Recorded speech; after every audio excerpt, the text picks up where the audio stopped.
Hi, I'm Debbie Levitt. Since 1995, I've been a CX and UX strategist, change agent, architect, and trainer.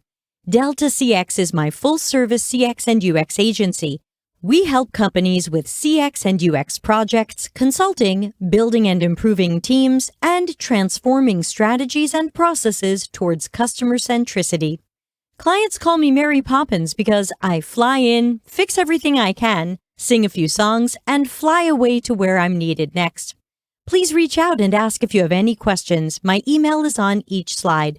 Or please connect with me on LinkedIn. Subscribe to my Delta CX YouTube channel where I'm live usually 4 times a week. Note that all these slides have a little camera icon. Doesn't mean anything other than it's a great time to screenshot if you like to screenshot. Also note I'm saying CX where you might expect to hear UX. They're nearly the same thing, but CX has risen up in the last few years as a broader and more appropriate term for what we do. I'll explain that a bit more later. Agile has definitions of done and quality that are supposed to be about making sure the product is done right and is high quality. In our Agile world, how do we define quality? Velocity, productivity, and efficiency? Improved software performance? Fewer no bugs? Meet stakeholder requirements?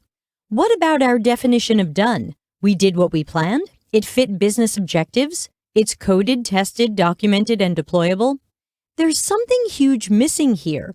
Does our product match our users' definitions of quality or done? Does it fit their tasks and needs? Did the system optimize or complicate a workflow? If engineering's code is high quality and it feels done, but the concept doesn't match what users need, is it still quality? Is it done? Or was all of that time spent engineering the wrong so-called solution a waste of time and budget? Quality and done are often self-reflective for engineers and do not take the user experience into account. Even the definition of ready rarely considers if we built the right execution of the right idea for our users. When we are disconnected from how our users and customers define quality and done, we're going down the wrong path. I saw this on LinkedIn in early July 2021, posted by a product owner. The point of the diagram is to say that product managers exist in that overlap between product and users where UX, tech, and business overlap in a mini Venn diagram. But my question was, why isn't the Venn diagram of product and users a completely overlapping circle? It looks like we have a lot of product and features that don't serve users or meet their needs, and a lot of users whose needs aren't addressed by our product. The product and features that don't match our users are risk we need to mitigate or waste we should cut. The needs that users have that we're not aware of or not addressing are missed opportunities and could create risk. There's money we're leaving on the table. Perhaps an interesting 30-minute workshop meeting would be to bring together everybody on the cross-functional team. Have everybody draw a Venn diagram of our product and our customers. That should open a nice discussion about where we have risk, where we're lacking information that would guide us towards better strategies and decisions, and where users have needs we haven't addressed. We claim that we're focused on customer satisfaction, supporting and empowering our teammates, allowing time in our process for good or great design, and being lean by cutting waste and reducing work we shouldn't do. But I've pretty much never seen these happening anywhere I've worked or my friends have worked. Are these really happening on your team? Are we using retros to identify problems and waste and then truly fixing those problems and cutting that waste? How about Agile Principle 2? Welcome changing requirements, even late in development. Agile processes harness change for the customer's competitive advantage. Can you imagine if any team at your company believed in this? Can you imagine if we stopped the project when we realized it was garbage or not quite right for the customer? Can you imagine if the product didn't go live if it's not fully accessible? Or our testing shows that customers wouldn't give it 5 stars out of 5? We fill our world with catchy sayings that we use as excuses when we're not agile, lean, or building what customers would give 5 stars out of 5. Just ship it, often without knowing if it's the right solution for our customers. We'll fix it later. How often do we really fix it later? When is later? What will we have to delay and what will it cost? Users will figure it out, or they'll flood you with support tickets, or they'll cancel, leave, or give up. Fail fast. There's nothing cool about failing fast or slowly when real paying or trial customers suffer with your failure. If you're not embarrassed, you shipped too late. Does this mean that our goal is to be embarrassed by our product? Most of us would prefer to feel proud that our product is a great match to customers' needs and tasks. Lean is the least we can do to get us to the next step. Lean disagrees. This is a bastardization of Lean that seemed to come from the Lean Startup book. Anybody who has studied Toyota's original approach to Lean or Lean Six Sigma knows that Lean is about identifying and cutting waste. Fake Lean is wasteful and takes us down wrong paths, which means we should cut fake Lean for not being lean. Move fast and break things. Well, sure, only if you fix those things before the public struggles with them. It's good enough for the engineering team, for stakeholders, or for our paying or trial customers. We've been experimenting with speed over quality methods for years now, and it should be pretty clear from our project costs, ROI, customer support tickets, tweets about us, our stock price, and other hints that this doesn't work. We must stop praying to the false gods of speed and give your customers broken things. We must stop using any of these as excuses for low effort or failures. We must focus on Agile Manifesto principle number 1. Our highest priority is customer satisfaction. When I speak at engineering, agile, and lean conferences, I ask the audience full of engineers to raise their hands if they've ever known, while building something, that it wasn't right for target users. Every hand goes up. Did your hand go up just now? You know that you're building something of poor quality that might have to be fixed or undone later, but nobody feels empowered to say anything. Like assembly line robots, you're being judged by how much you got done. Creating a higher quality product means spending more time and money up front. Instead, someone declares, "We'll fix it later." We hide that later fix in another budget, but call the original project that caused the problems a success. And isn't it amazing that we never have time to create a better product now, but we'll have time later to stop a future project to fix this old one? If our systems aren't right for every user interacting with them, can we congratulate ourselves for having an efficient engineering process? If Agile is supposed to be about welcoming change, even later in a process, why do we reward silence and avoid holding people accountable for disaster projects? Workers and teams who are afraid to stop a project that's likely to fail signify culture problems that will need improvement. In the old days, when what the customer needed didn't overlap what the business wanted to do or sell people, you built what the business wanted. You hired more marketing and salespeople to try to figure out how you were going to make people think they want this. Those are the dinosaur days, but they're not extinct just yet. Therefore, instead of our Venn diagram looking like customers' needs and business goals are on two distant islands, we must bring these together. That's not done by pushing customers into what we think we can sell them or what we can force or trick them into doing. It's done by shifting business goals, strategies, and initiatives to match our customers. It's done by making customer-centricity part of our strategy. It's done by CX and UX. CX and UX, aren't those the people who keep interrupting my work to bring me into hours or days of workshops so we can create empathy? Sadly, they might be, but I'm doing everything I can to burn that time-wasting workshop crap to the ground. When you think about people who work in CX or UX, you probably imagine artsy-fartsy hipsters who sketch screens or make screens pretty. But most of us aren't artsy-fartsy hipsters, and there's a lot more going on in CX and UX than many people realize. The core and foundations of our work are cognitive psychology and human behavior, not art. Mitigating risk. The main process most UX practitioners use is called UCD, user-centered design. You'll sometimes see this as HCD, human-centered design. It has multiple phases, including research, content strategy, information architecture, interaction design, testing, and visual design. Each phase has multiple tasks that can be done. CX and UX professionals must approach this process strategically, deciding which tasks are needed, how long those will take, in what order we'll do them, and what resources are required. Order does matter here because each phase is informed by the phases that came before it. Our research informs everything we do later. Information architecture informs interaction design. I've made this look linear, but in fact, it can be fluid and sometimes cyclical. For example, testing our interaction design concepts often leads to iteration.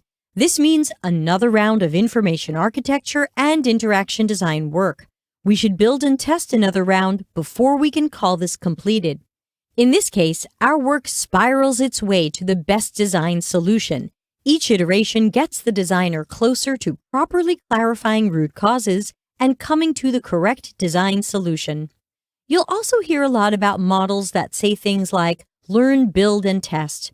That's an oversimplification considering all of the steps any of us take to learn, build, and test. But learning, building, testing, and improving are baked into our process. You might also hear discover, define, design, validate, and iterate. All of these models or processes can be superimposed onto the phases and tasks of user-centered design. And you're already familiar with what we call interaction design. This is our wireframes, prototypes, and other blueprints of how this lays out, how it works, and how people interact with it. But you might not know about all of the other phases of our process that make our interaction design work good. If we care about quality, we care about the quality of the process and the outcomes it can create. It's also why when UX is asked to just guess at the build phase and make some wireframes, often without researching or testing, it's another high-risk guessing adventure that's likely to lead our product or company down the wrong path. It's the lean sin of underutilized talent when we only budget enough time for CX or UX to guess at screens when there's so much risk-mitigating science and technique in our process. Research is the most important CX phase. It's not user-centered without users. We primarily want to observe them since you can learn a lot more about who people are and their tasks, needs, and goals by watching them. Interviews are excellent when we ask the right questions the right ways. But since what people say and what people do are usually not the same, observational studies are best. Statistics and quantitative data are nice, but there's no substitute for observing and interviewing users, deeply understanding them, and getting qualitative data. CX wants to know the what, why, and how, and not just the how many. Every step of research is important. Planning, writing interview and task guides, recruiting participants, executing the research, interpreting it, evaluating what we found, and arriving on actionable insights. You can see how different this is from, we asked a few users what they want and we're building what they said. Researchers are problem-finding detectives who find the root causes and all of their outcomes and consequences. You can start to see why if you saw UX as just wireframing some screens, which is one task from one phase of user-centered design, a broader term like CX might help people better understand the whole of what we do. You can also see how saying CX or UX is like saying engineering. It's not one single thing. It's multiple jobs, phases, and tasks that you want done by qualified specialists. So let's talk a little about testing. Usability testing happens during the CX process and before engineering writes a line of code. We need to make sure that the idea and the execution of the idea are fantastic for our target users. We don't want engineering to build it until we're sure this is what should be built. Testing is the QA of UX. We don't skimp on or exclude QA testing for our code. So why would we rush out untested product concepts? Usability testing helps us validate, invalidate, and improve concepts. Testing brings to light any flaws, giving UX the chance to iterate on ideas, which sends us back to interaction design work. Iteration and refinement are then a mini cycle of their own. Information architecture, interaction design, test it, and keep improving. Unlike engineering, UX doesn't have a special job for testers. UX researchers are skilled in planning, conducting, and interpreting testing.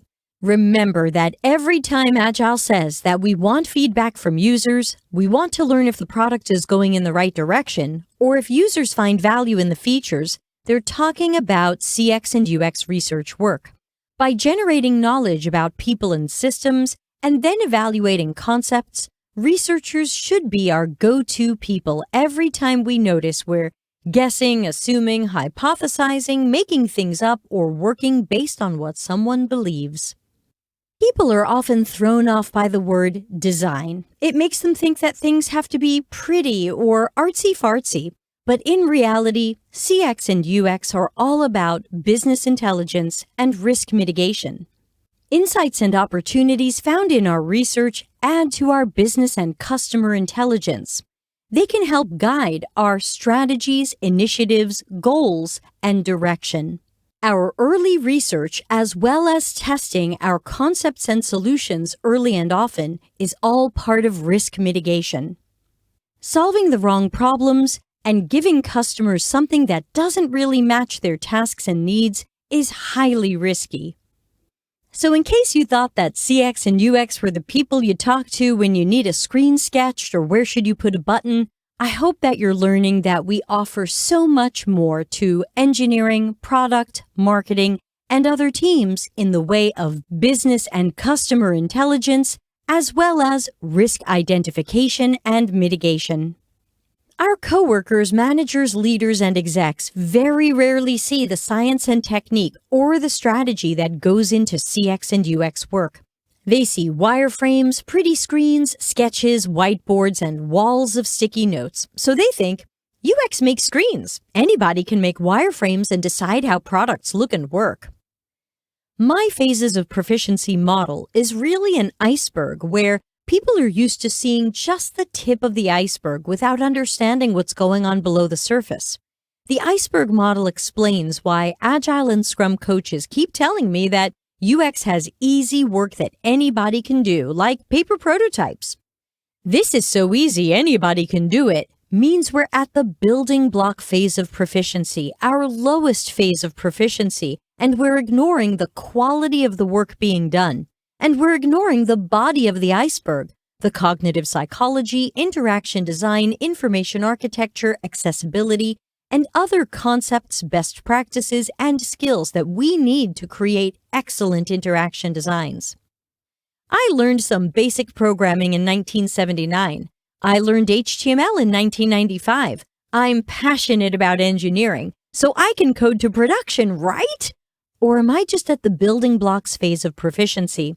If you're squirming in your seat at the idea of your engineers having to work with or check my code, then you know what CX and UX are thinking every time we hear that anybody can do our work, or that engineers and product managers making some wireframes will be good enough for customers. How do we bring customer-centricity into Agile and improve our agility? When you look at infographics, most of them start with a product backlog. The product backlog is typically made up of prioritized user stories or features. It's what will engineering build and in what order. CX and UX architects and designs what ends up in the backlog. That means your infographic really looks more like this. The UX process takes place before vetted and finalized designs can be added to the backlog. Since the dawn of time, design has come before building. This is just another example of that. So when you see Agile and Scrum infographics that seem to start with the product backlog, let's not forget how the product backlog became the product backlog. Here's a graphic from a U.S. Department of Defense document from October 2018 on how to detect BS in Agile, since Agile has become such a buzzword and not every contractor or team promising it is delivering it. The document offers questions that help determine when a project isn't really Agile and what answers to listen for. The graphic may be hard to read, but here are some of these fantastic flowchart diamonds. Are teams delivering working software to at least some subset of real users every iteration, including the first, and gathering feedback? Note that for many teams, customer feedback means waiting for customer support to tell you people are having trouble, or waiting months for marketing to run a survey. The survey won't tell us what's going wrong, why, and how. Good qualitative CX research is the key to getting the most meaningful and actionable customer feedback. Is feedback from users turned into concrete work items for sprint teams on timelines shorter than 1 month? That means that when we get feedback, we don't sit on things in the backlog or icebox forever. We're supposed to work on them within a month. And my favorite, are teams empowered to change the requirements based on user feedback? We must change requirements even if that means evolving or scrapping features or entire products based on the feedback of real users. If the answers to any of these is no, you're getting Agile BS. So says the Department of Defense. Look for Agile BS on your teams. The BS is also reflected in sprint goals. This common template for Agile sprint goals says, quote, "Our focus is on achievement or outcome. We believe it delivers benefit or impact to user. This will be confirmed when event happens." End quote. Supposedly, this helps teams focus on users and outcomes, but that's not a guarantee, mostly because of one risky word here. Do you see it? Believe.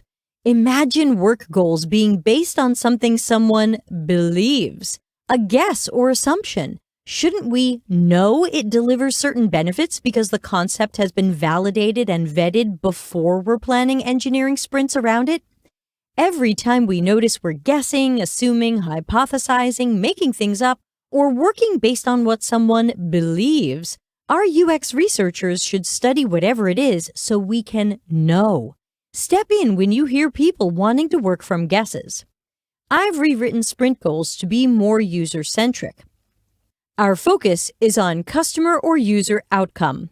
CX or UX has confirmed that it delivers benefit to customer or user. This benefit will be measured by KPI or metric. In the old version, we're hoping to later confirm that there was a benefit for the user. There might have been 0 benefits, and you will find that out really late, after a lot of expensive engineering time. That's not agile or lean. CX can confirm the benefits and value earlier through user-centered design. Now we're not hoping to find out later if something delivered benefits to users. Now we're just going to measure how much success or failure we had. If we're following the user-centered design process and having expert CX and UX practitioners work on this, failure should be a lot less likely. The main element that creates success for UX and Agile is planning and estimation. If you didn't really know about the user-centered design process, its phases and tasks, then there's a 100% chance that you will incorrectly estimate the time I need to do my work. Yet everywhere I've worked, other people guess at the time I need and surprise me at the kickoff meeting. These incorrect estimations lead to interpersonal conflicts, projects appearing to be derailed or stalled by UX, and rushing to push out a design that might still be quite flawed, having not received enough iterations or testing.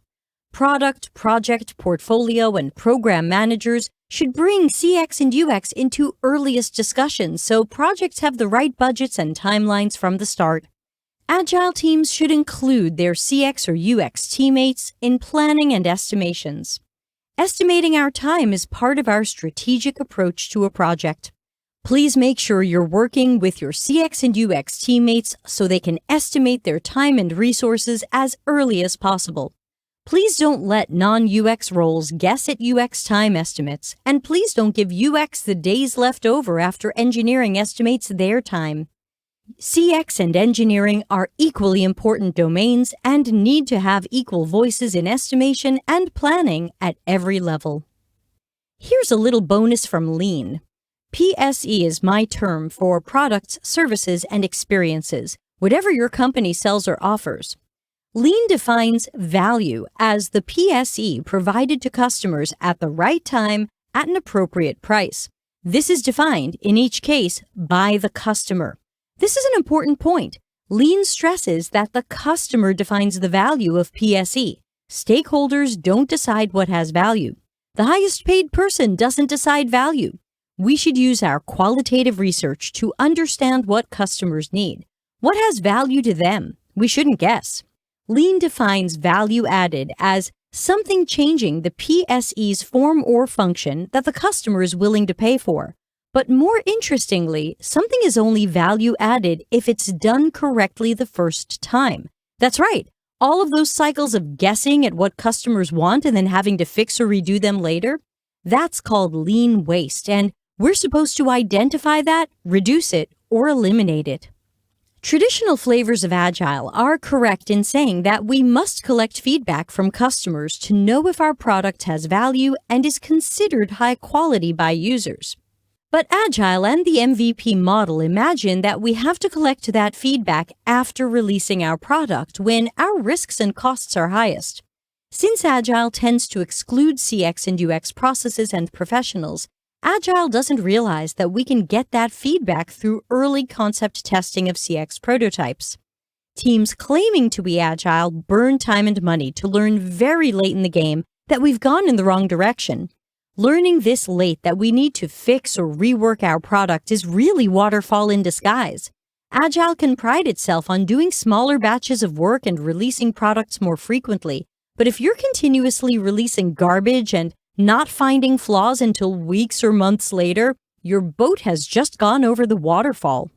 The very earliest moments of project planning must already be focused on customers' needs. CX teammates should be part of project planning before we approve features that have low or no customer value. We used to do this. It was called R&D. Someone decided that research and development wasn't as cool as pretending that we were a startup and just rushing out guesses. Focusing on faster has lowered product quality and customer satisfaction. Think of CX as your lower cost and faster R&D team. If you have an R&D team, we'd love to partner with them. We must get back to believing in R&D and R before D. When someone mentions the MVP, this cartoon is typically brought out. It shows that you wouldn't build a car by starting with one wheel, then two wheels, then the car's body, and finally a full car. The cartoon shows that an MVP would be like building a skateboard first, then a kick scooter, then a bicycle, then a motorcycle, and then finally the car you wanted to build in the first place. In reality, neither of these are the MVP. In both cases, the early products you're releasing to users isn't close to what you're trying to build.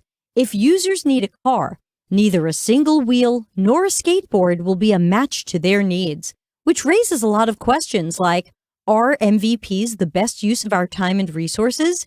Do we really have to release them live to real users to know if we're going in the right direction? Before we answer these, it's important to throw in a quick history lesson. The concept of the minimum viable product was introduced in the 2011 Lean Startup book. The idea was that startups should save time, money, and avoid larger failures by starting with the smallest product they can build and release to the public. Especially in 2011, it was important to release something to the public to prove to potential investors that you ship software.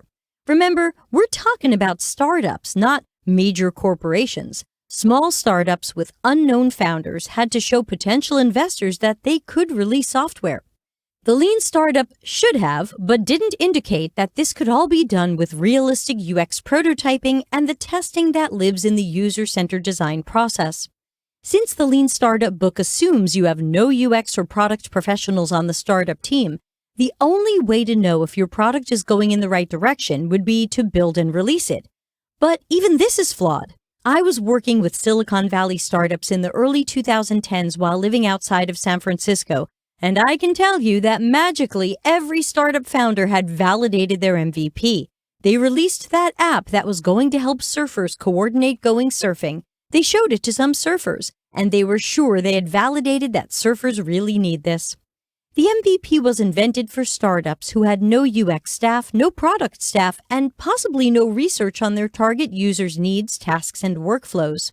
The MVP was designed for startups who had to try to impress investors by showing they could release software quickly. If that's not who we are, by far, is the MVP still right for us? Many teams start with requirements or stories and feed those to UX designers. Designers then create wireframes and prototypes based on what's in those requirements or stories. This approach is called being feature-oriented.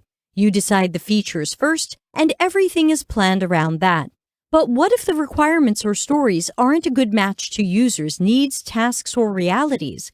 We may have created a lot of delay, waste, and risk thinking that we're working really fast. This approach is common, especially where teams haven't been working with UX. Someone creates requirements or stories, someone decides what the screens look like, and we're off to the engineering races. We should take another look at our process to improve efficiency and user centricity. Instead of being feature-oriented, consider another approach called task-oriented design. It's been around for decades, and it looks like this. Task-oriented design means that the focal point is what we research and learn about real users' tasks, their workflows, and their processes. The results of this research help us define the overarching UX strategy. Once we have this strategy and the artifacts of completed and analyzed research like a task analysis, now teammates can come together to collaborate. UX, product, and engineering can lend their perspectives and knowledge to planning the features and priorities. Like the feature-oriented approach, these requirements or stories now feed the UX process. What changed is that the UX process also fed these requirements and stories. This will also help us save time and budget that are wasted when requirements are a poor match to users, or requirements or stories need to be revised or rewritten to be more user-centric.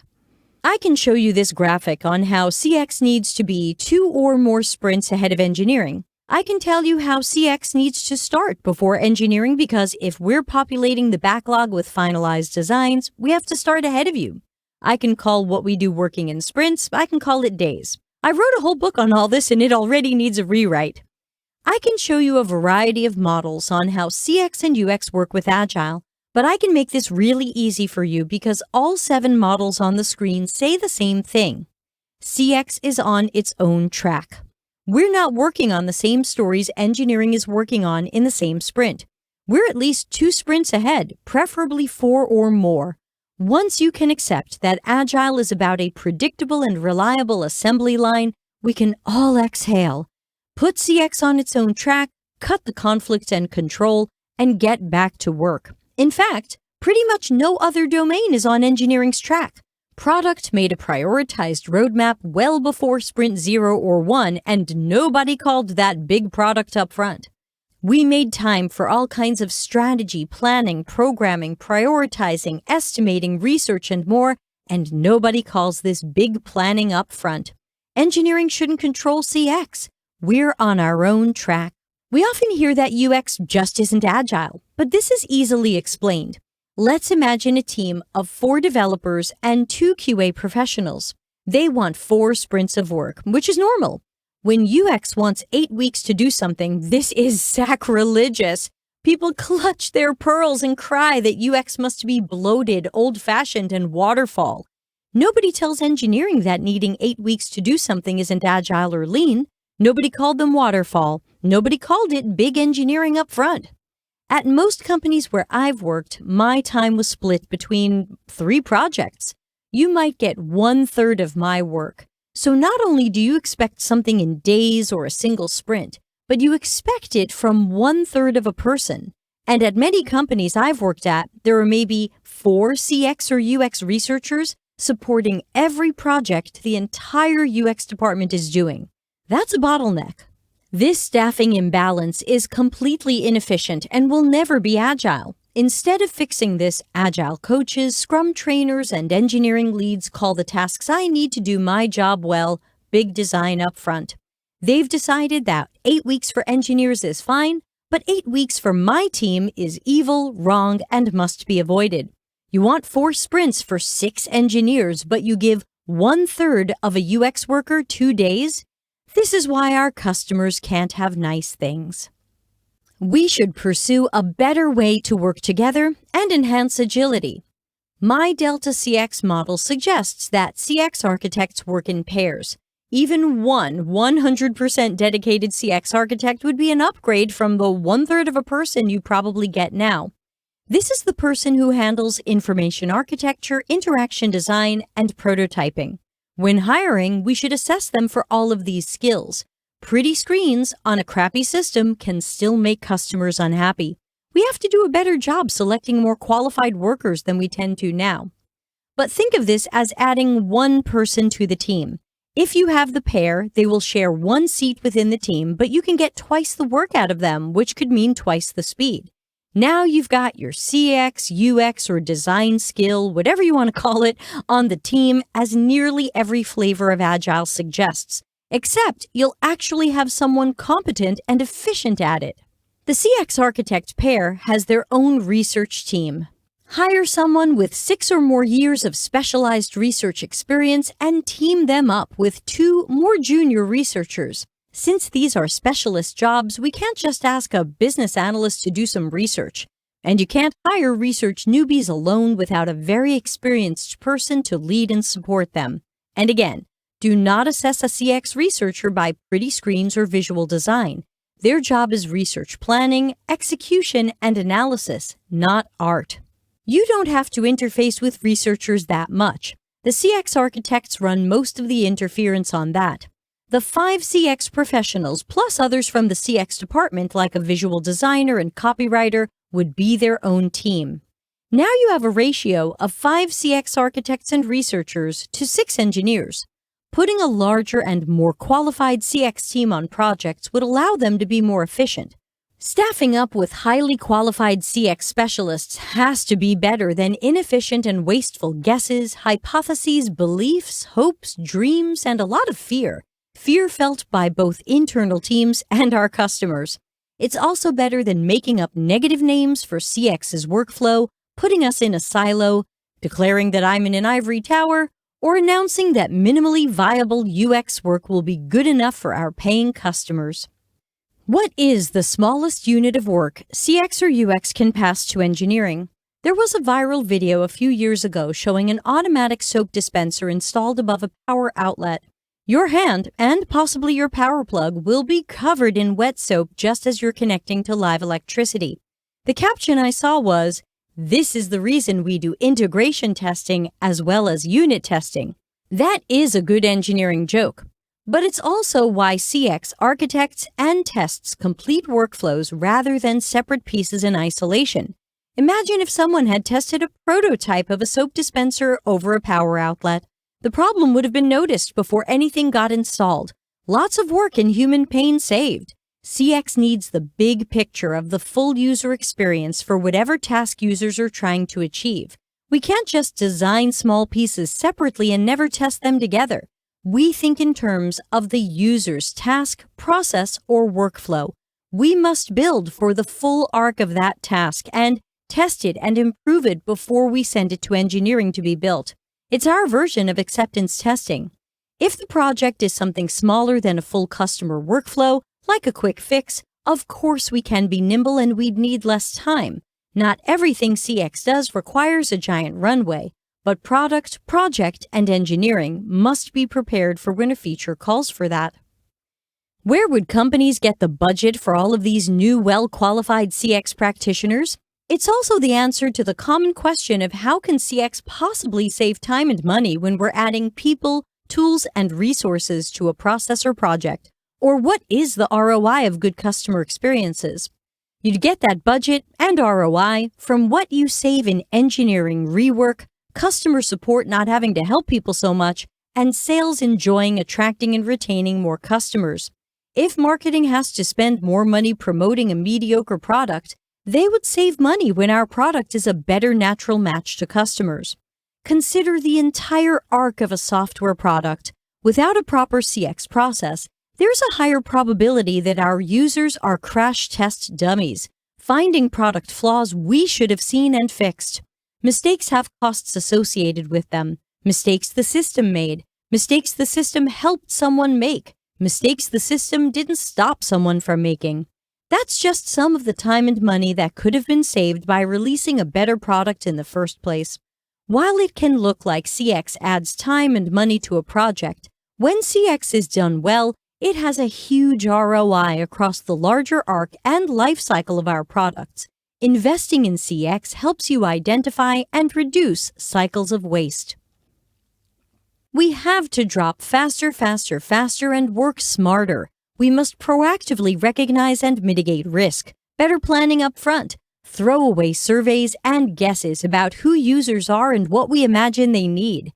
Better qualitative research data helps us make better customer, product, and feature decisions, better strategies, initiatives, and tactical approaches. There's nothing in agility or lean that says, do not spend extra time up front to do a better job the first time. Agile welcomes customer feedback-driven requirements and changing as we need to. Lean welcomes recognizing problems early, understanding their root causes, and eliminating waste and defects in both our internal processes and the user's experiences. Architecting for customers' needs and tasks and being agile shouldn't be the polar opposites they often are now. No matter what an agile coach, scrum master, or stakeholder declares, the customer decides what is quality, done, and good enough. Lean says that the customer decides the value of the product or feature. If you don't use customers' definitions of quality or done, you are going to have to deal later with failures. All the mindsets and ceremonies on the planet won't matter if we're not delivering products that are easy to learn, easy to use, and matching customers' needs. Joe Rohde, recently retired Senior Vice President at Walt Disney Imagineering, said in 2018, "One should not be asking the question, how little can we get away with, but rather, how much can we afford to do to be really impressive?" This is the quote to hang on the wall, and it's how we start reinventing the customer experience. Well, thanks for listening, and please visit deltacx.com if you'd like to learn more about my book, our services and consulting, our training, our YouTube channel, our Slack workspace. There's a ton of stuff that we do and offer, and I hope you'll come check it out. If you have any questions, again, you can always ask via email. I'm deb@deltacx.com. Thanks again.